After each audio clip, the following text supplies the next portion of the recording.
train, en même temps, sur les questions migratoires à Mayotte, on ne peut plus. L'île, elle est au bord de l'explosion et on va se révolter. Il faut Mayotte, île française ravagée par le cyclone Chido.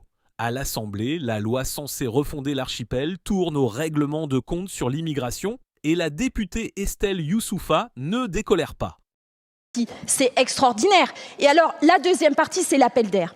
Excusez-moi, collègues, ça fait 20 ans qu'on entend ça à Mayotte. Ça fait 20 ans qu'on nous dit faut pas déployer, faut pas développer Mayotte, parce que vous comprenez, les Comores sont très pauvres, faudrait pas augmenter le différentiel. On n'a jamais entendu ne pas déployer la Corse parce que la Sicile est pauvre, ne pas déployer le Pays Basque parce que l'Espagne est pauvre. Jamais.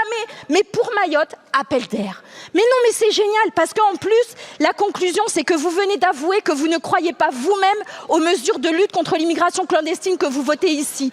Vous venez de nous dire ici, en fait, le gouvernement fera échec, il ne va pas protéger la frontière à Mayotte, parce que vous n'y croyez pas, sinon vous accepteriez que la régularisation serait normale et donc qu'il pourrait aller dans l'Hexagone. En fait, vous nous lâchez, et vous nous lâchez, vous l'assumez en utilisant des arguments éculés, appel d'air, ce serait dommage de ne pas garder un petit peu d'exception dans un département de droit commun. Enfin, vraiment, c'est magnifique. Donc franchement, à un moment, quand vous êtes en train, en même temps, sur les questions migratoires à Mayotte, on ne peut plus. L'île, elle est au bord de l'explosion et on va se révolter. Il faut un changement de braquet radical et c'est ce qu'on vous demande. Merci. Prenez votre part du fardeau migratoire.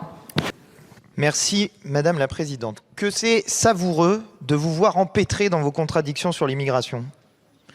Parce que, sur ce sujet, globalement, vous racontez n'importe quoi pour faire peur aux Français depuis maintenant des années, alors même que notre peuple est composé pour une large part de descendants d'immigrés.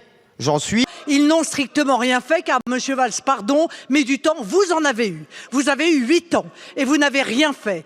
Et Monsieur Gosselin et son mouvement politique, ils ont voté contre la zéro régularisation, contre la suppression du droit du sol. Vous n'avez pas mis en place la protection militaire, navale des frontières comme nous le réclamons depuis longtemps. Ah, Madame Youssoufa, vous avez raison, en quelque sorte, de les mettre face à leurs contradictions. Mais nous n'avons pas de contradiction dans ce que nous défendons. Une personne sur 2 à Mayotte est étrangère. Faut-il enfin durcir les règles ou est-il déjà trop tard? Dites-le nous en commentaire.